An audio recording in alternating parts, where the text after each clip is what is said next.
네, 이재용 삼성전자 부회장 1심에서 징역 5년의 실형이 내려졌지만 이 부회장과 특검 측 모두 항소할 방침입니다. 특검과 삼성 측의 세기의 재판 2차전에선 과연 어떤 결론이 나오게 될까요? 네, 최진영 변호사와 함께 이 내용 자세하게 살펴보겠습니다. 어서 오십시오. 네, 어서 오십시오. 안녕하십니까. 네.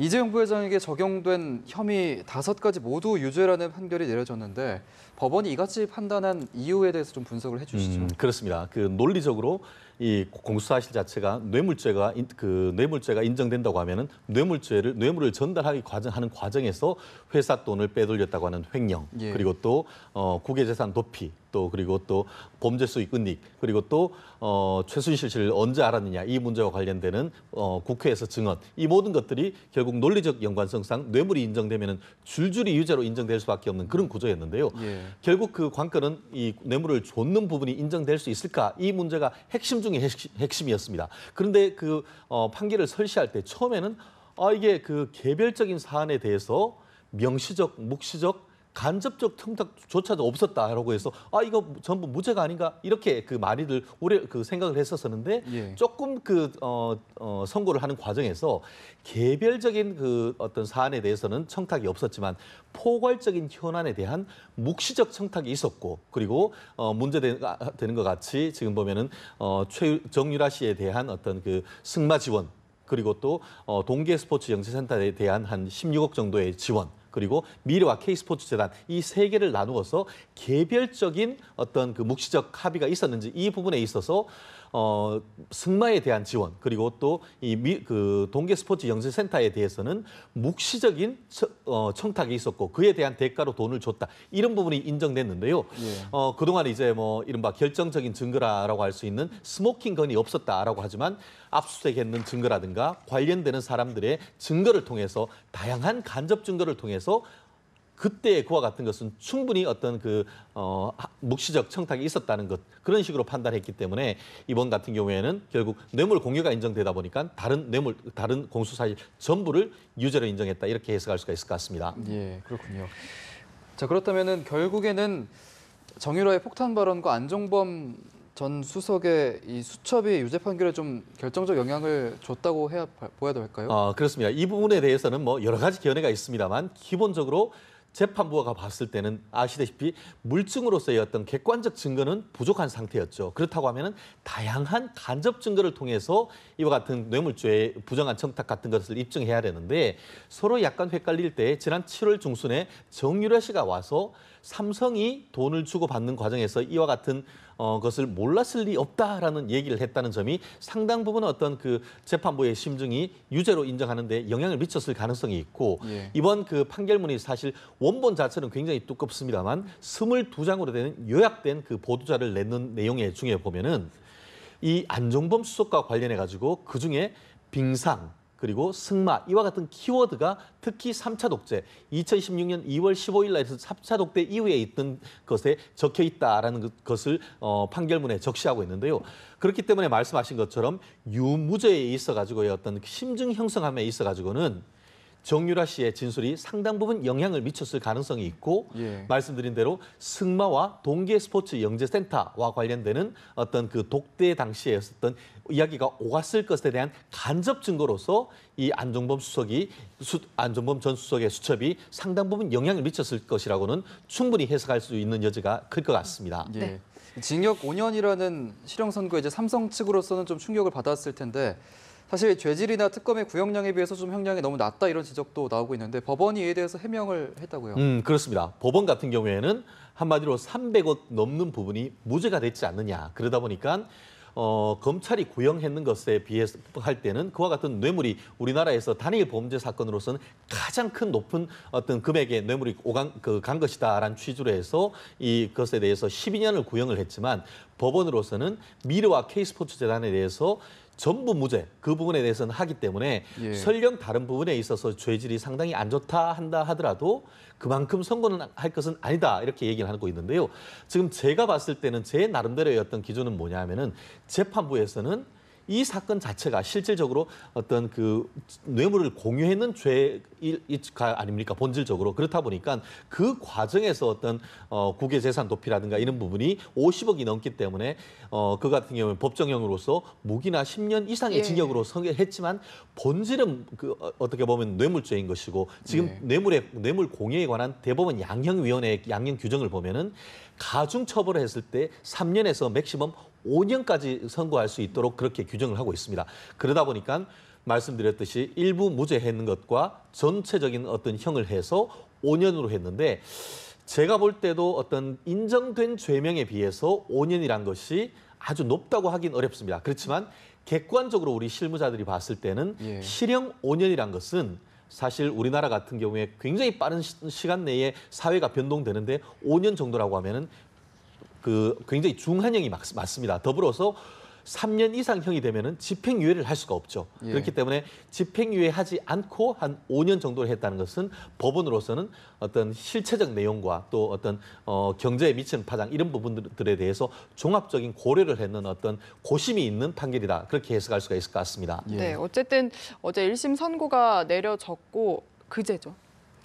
1심 선고가 내려졌고 삼성 측에서는 즉각 항소 방침 밝혔고 그리고 특검 측에서도 무죄로 인정된 부분 유죄될 수 있도록 노력을 하겠다 이렇게 이야기를 했는데 2심에서는 특히 어떤 점들 우리가 중점적으로 봐야 될까요? 그렇습니다. 결국은 삼성으로서는 다 대부분 다 유죄가 나왔기 때문에 그 부분이 전부 가공의 사실에 의해서 했다라고 해서 전부 무죄를 다투려고 할 것이고 그와 같은 핵심으로서 뇌물 공여했다는 것은 결국은 현안이라고 하는 M&A를 통한 그 승계 문제가 있다라고 했지만 그 사실을 그 특검의 논리대로 인정했습니다만 승계 현안 자체가 없었다라고 부인하고 있지 않습니까? 여전히 그와 같은 식으로 해서 무죄를 다툴 것인지 아니면은 5년 있는 형을 기준으로 해서 그것에 대해서 인정할 것인지 그 부분도 한번 지켜봐야 될 것 같은데 말씀드린 대로 지금 그 1심의 변호인 같은 경우에는 전부에 대해서 그대로 무죄를 다투겠다라고 얘기를 하고 있습니다. 반면에 특검 같은 경우에는 무죄를 나왔는 미르와 K스포츠대란 이 부분에 대해서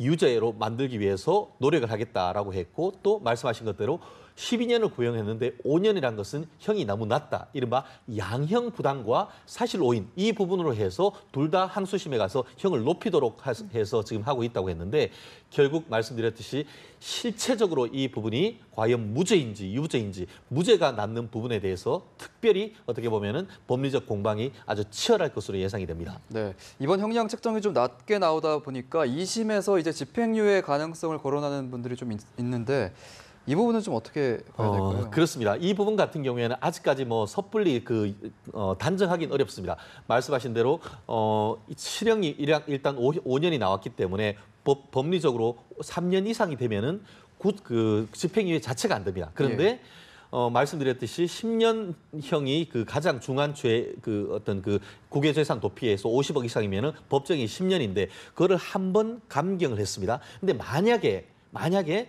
다른 이유로 해서 이른바 장량 감경을 한다고 하면 그걸 절반으로 하면은 2년 6개월이 될 수가 있습니다. 예. 거기다가 더불어서 만에 하나 이재용 부회장이나 관련된 사람이 자백을 한다 이러면은 자백을 이유로도 한번 감경을 할 수 있습니다. 그렇게 되면은 경우에 따라서는 징역 3년에 집행유예 5년이 될 가능성도 없지는 않죠.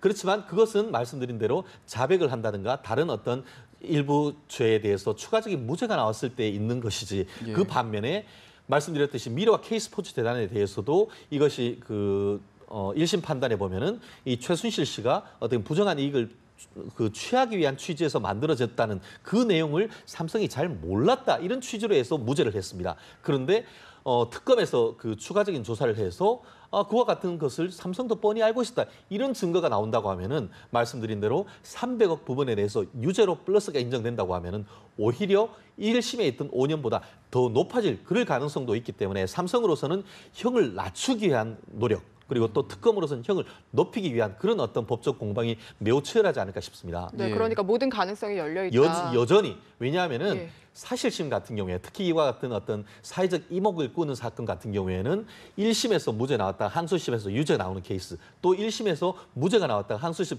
이런 케이스가 상당히 있습니다. 그리고 그와 같은 케이스가 더 나아가서 대법원까지 가는 케이스가 있기 때문에 아직까지 적어도 1심에 있어서는 특검이 사실상 판정승을 거뒀다라고 할 수 있습니다만 항소심에 대해서는 아직까지 완전히 어떤 결과를 단정하기는 어려운 그런 상황이 아닌가 싶습니다. 네, 어쨌든 삼성 측이 정말 당혹스러운 이유가 이재용 삼성전자 부회장의 지금 공백이 길어지게 됐거든요. 이에 따른 뭔가 리더십 부재 상황, 굉장히 위기로 작용할 수도 있지 않습니까? 그렇습니다. 특히 한국 경제뿐만 아니고 이 전체 글로벌 경제에도 영향을 미칠 수 있는 그렇다 보니까 저도 지금 판결 선고하는 날 법원에 재판 때문에 갔더니만 특별히 외신 기자들이 굉장히 많이 와가지고 TV 리포트를 준비를 하는 것을 봤는데요. 예. 실제 그 판결 선고 이후에 뭐 미국을 비롯해서 전 세계의 주요 매체들이 일면 톱으로 이와 같은 것을 꼽는 것을 봤는데 그만큼 삼성이란 것이 비중을 높고 이 삼성의 오너 리스크가 어떻게 영향을 미칠지 물론 단기적으로 봤을 때는 지금 삼성 주가가 견고하게 유지되고 있습니다만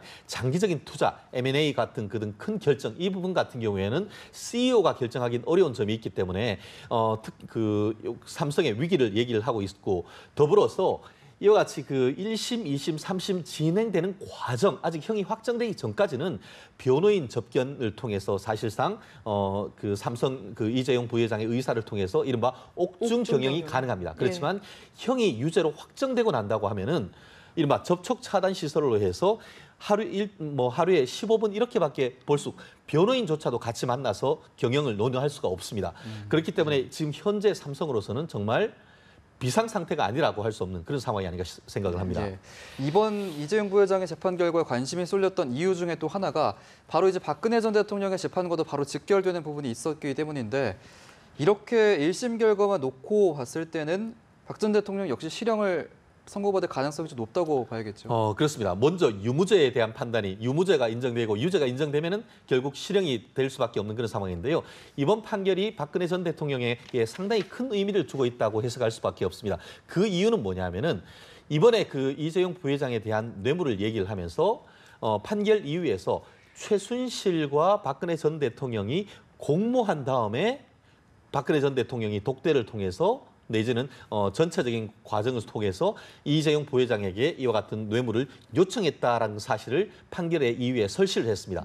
아시다시피 예전 같은 경우에는 특검에서 박근혜 전 대통령과 그 최순실 씨가 공동 지갑이다. 네. 경제적 공동체다. 그런 식으로 해서 그 관계를 얘기를 하려고 했는데 이번 판결 같은 경우에는 그런 공동지갑 얘기할 필요도 없다. 한마디로 형법에 의할 때 공범의 법리, 서로 공모했을 경우에는 그 뇌물죄의 주체인 공무원인 아닌 사람과 같이 공모하면은 해서 그 공모에 있는 사람이 돈을 받으면은 실제로 이 공무원이 돈을 안 받는다 하더라도 공모에 있는 사람 받을 경우에는 같이 처벌을 할 수 있다. 이와 같은 식으로 해서 뭐 그 아주 쉽게 지금 이 사건에 대해서 박근혜 전 대통령이 두과 이 최순실 씨가 공모에 있는 사실을 인정을 했습니다. 제가 추측컨대 지금 그 이 재판부와 그 박근혜 전 대통령의 재판부는 현실적으로 달리 재판을 하는 것 같지만 판결 결과가 구구하게 나오면 안 되기 때문에 서로 진행하는 과정에서 이 부분에 대해서 서로 그 재판부끼리 어떤 회의를 통해서 사실관계에 대한 나름대로의 내부적인 토론을 거칠 가능성이 상당히 큽니다. 네. 그렇기 때문에 적어도 1심에서는 박근혜 전 대통령 이 부회장에 대한 이 판결과 그 박근혜 전 대통령의 판결이 달리 나올 가능성이 현저히 낮고 그러한 점에서 이번에 그 공모해서 이와 같은 일이 벌어졌다라고 했는 판결에 따를 때는 박근혜 전 대통령에 대해서도 유죄로 인정되고 더불어서 실형 문제라고 했는데 이 뇌물을 준 사람은 1원을 줬건 1,000억을 줬건 그 형이 5년 이하의 징역으로 갔지만 뇌물을 받은 측 같은 경우에는 5억이 넘어가면 일반 형법이 아니고 특정범죄 가중처벌법상의 형법이기 때문에 형이 훨씬 더 높아집니다. 그렇기 때문에